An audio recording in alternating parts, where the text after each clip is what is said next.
Olá a todos, tudo bem? Aqui é o Jonas da Novistar. Vamos falar hoje sobre tipos de conexões e tipos de portas. Basicamente, vamos apresentar as principais conexões, principais sinais de vídeo utilizados atualmente. Principalmente, óbvio, começando pelo HDMI.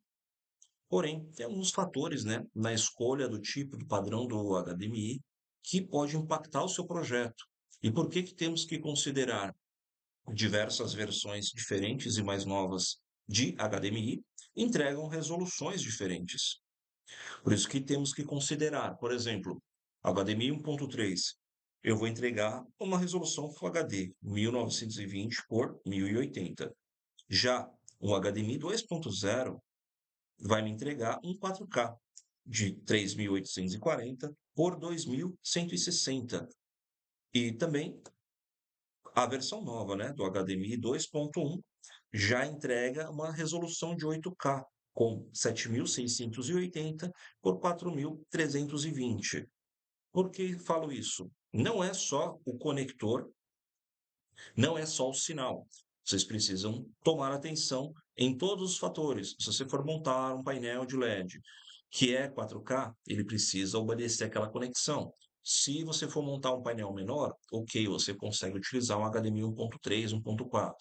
Mas se for montar um painel pixel a pixel 4K, você tem que considerar 4K tanto na entrada, o sinal, o própria mídia, o sinal que está entrando, o própria conexão, para assim na saída poder entregar a resolução total pixel a pixel ideal. Falar um pouquinho do HDMI 1.4 e você tem a questão da diferença, né? Ele vai entregar um Full HD 3840 por 2160 e se tem essa diferença, ou 30 Hz ou 60 Hz, ou um comercialmente conhecido como o 60 Hz, como 444, 30, 60 Hz, né? Qual o significado de 30 e 60 Hz? Nada mais é que a quantidade de vezes por segundo que a imagem é atualizada. Eu vou precisar de 30 amostras por segundo para poder gerar aquela imagem. E quando eu tenho 60 Hz, eu vou ter 60 amostras por segundo para gerar aquele movimento daquela imagem, porém, automaticamente eu estou consumindo e usando uma largura de banda maior para poder enviar essa imagem em 60 Hz. Qual é o resultado disso? É uma imagem muito mais realista, muito mais fluida, fica muito mais nítido e visível na sua tela. Falar aqui do DisplayPort, também das principais diferenças e como foi a evolução desse tipo de tecnologia que é muito utilizado atualmente. Indo desde os primórdios, né, desde o DisplayPort 1.1, suportava só o Full HD convencional, 1920 por 1080. Já a versão 1.2 já suportava 4K, 3840 por 2160. E DisplayPort 1.4 já suporta o 8K, né? Em 7.680 por 4.320. DVI. DVI muitas vezes vem caindo um pouco em desuso, mas ainda tem muita demanda. Por quê? Ele surgiu, né, indo de uma forma crescente, né? Temos a função do DVI-A, que ele fazia a transformação do VGA para um sinal analógico do DVI, por isso que era chamado de DVI-A. Temos o DVI-D, Dual Link, DVI-D já no formato digital, DVI-D, Single Link, DVI-I, Dual Link e DVI-I, Single Link, correspondente ao padrão VESA. Qual a diferença do Single Link para o Dual Link? Single Link eu consigo trabalhar em 1920 por 1200 em 60 Hz. Padrão VESA Dual Link, eu consigo trabalhar em 3.840 por 1080 em 60 Hz. 3G SDI, muito utilizado para broadcast, para câmeras profissionais, aonde necessita desse tipo de conector. Também 3G vem caindo em desuso, né? Essa versão do SDI em 3G. E, óbvio, você vai ter esta limitação do Full HD em 1920 por 1080. E a versão nova 12G SDI já permite a conexão em 4K sem perdas, né? Já em 3.840 por 2.160, lembrando que SDI é um sinal que não tem proteção, ele não utiliza HDCP, assim como o HDMI. Precisa se atentar apenas se você vai trabalhar com sinal entrelaçado ou com sinal progressivo. É um dos pontos de atenção a serem considerados nos projetos no qual vocês utilizam a conexão SDI. E por fim, né, o nosso avô da história, padrão VGA, que hoje vem caindo totalmente em desuso, mas em alguns projetos ainda existem clientes que exigem esta demanda e hoje bem provável que vem caindo em desuso, bem provável que vai ser descontinuado muito em breve também. Vou falar um pouco dos cabos de sinais de controle, quais são os principais cabos. Temos os tipos diferentes de USB. Todas essas conexões são encontradas nas nossas controladoras, geralmente considerando entradas e saídas de conectores USB. Geralmente, na saída você vai ter um conector do tipo A, e geralmente na entrada você tem um conector USB do tipo B. Tipo C, geralmente mais comum em laptops, em telefones celulares e em algumas placas gráficas também encontramos esse tipo de padrão de conector USB do tipo C, que até algumas vezes fazem conversão do tipo C para algum outro tipo de sinal também, e pode-se enviar vídeo também utilizando USB tipo C. Falar um pouco dos padrões, 7 dos padrões de conexões, né?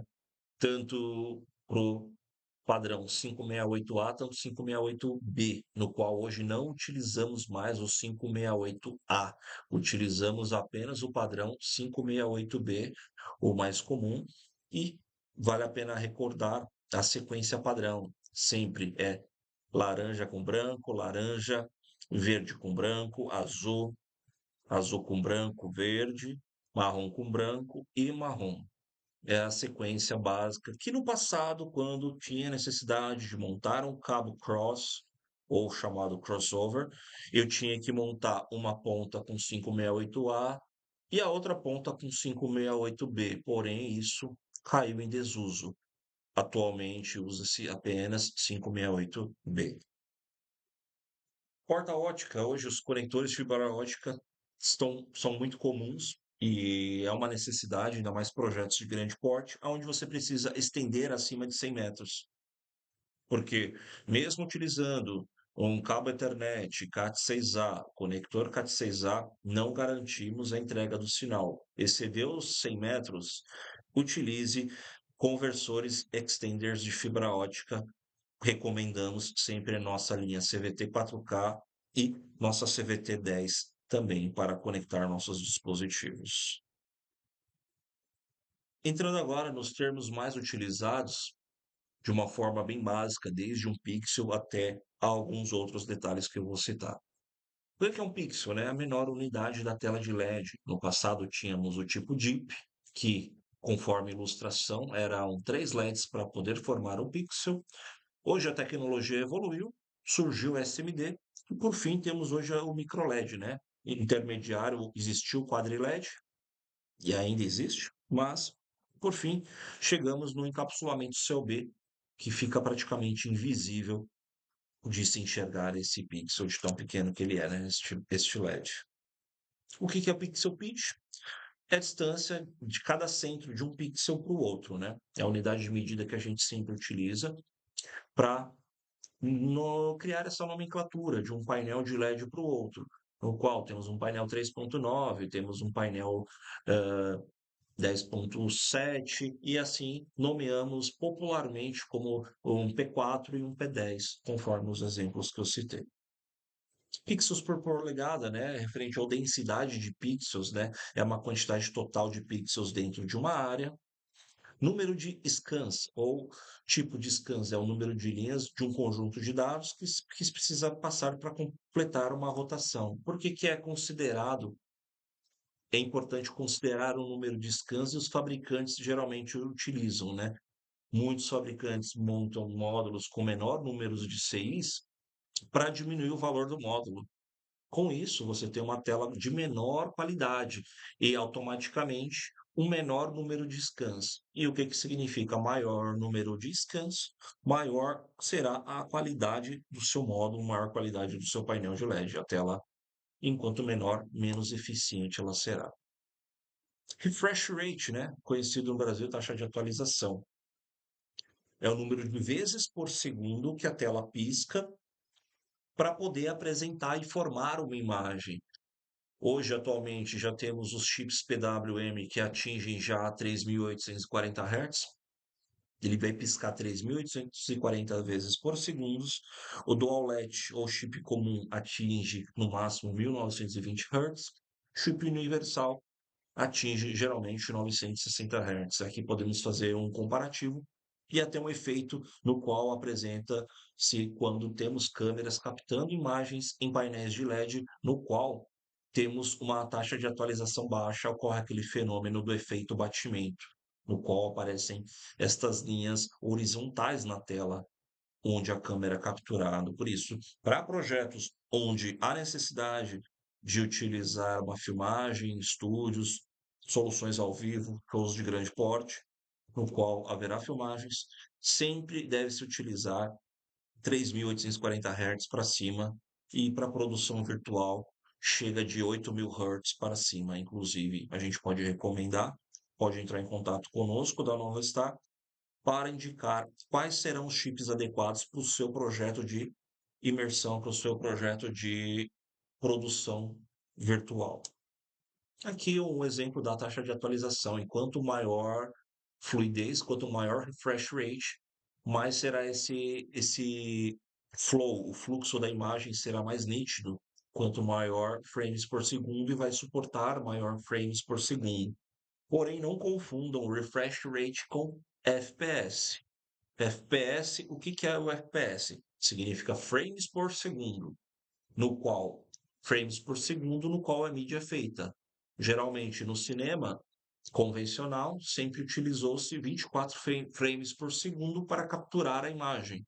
Geralmente, o mais comum também na TV, num passado recente, trabalha-se com 29.9, conhecido como 30 Hz, e hoje a maior parte dos sistemas já utilizam a frequência em 60 Hz ou até mais. No caso de soluções para gamers, soluções onde você não tem um lag na tela, você precisa ter uma solução de alta responsabilidade, de alta resposta na tela, né? Podemos trabalhar com uma frequência ali de 120 Hz para cima, que hoje atualmente encontramos monitores que já trabalham com um 144 Hz, que vão atender e não vão ter este lag, não vão ter esse efeito de travamento na tela, dando uma sensação de movimento mais realista.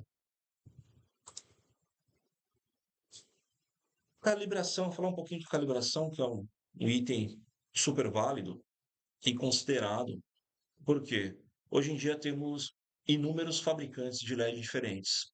Ah, existe a degradação com o tempo do próprio chip de LED, do próprio encapsulamento, ainda mais se fica exposto ao tempo.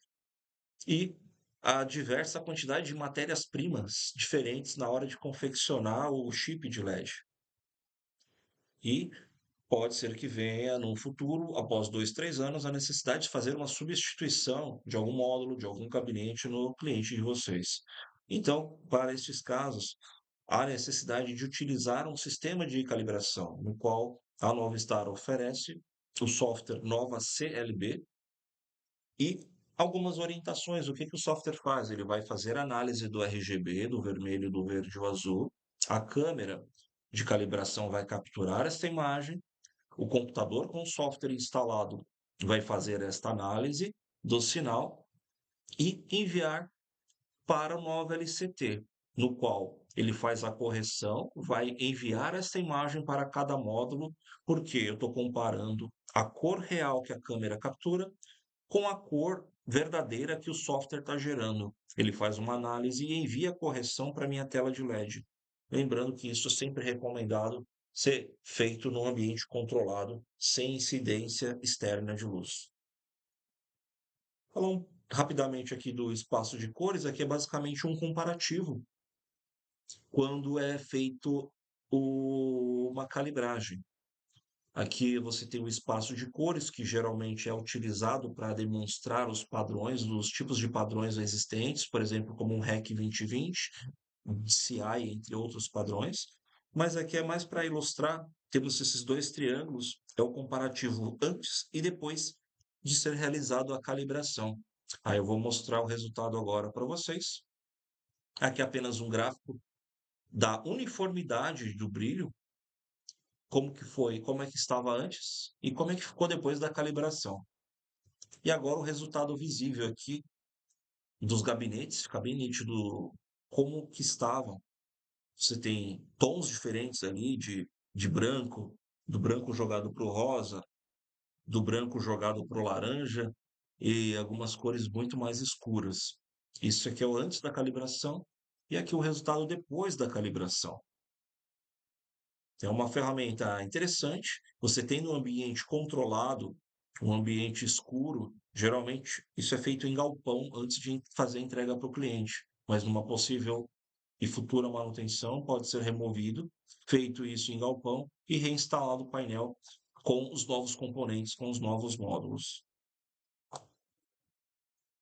Escala de cinza, Color Depth, no qual a escala de cinza é a faixa referente ao brilho. Enquanto menor nível de brilho, tanto do branco para o preto, toda essa graduação, enquanto mais for sensível, enquanto mais for fina esta graduação, maior será a quantidade de bits utilizados.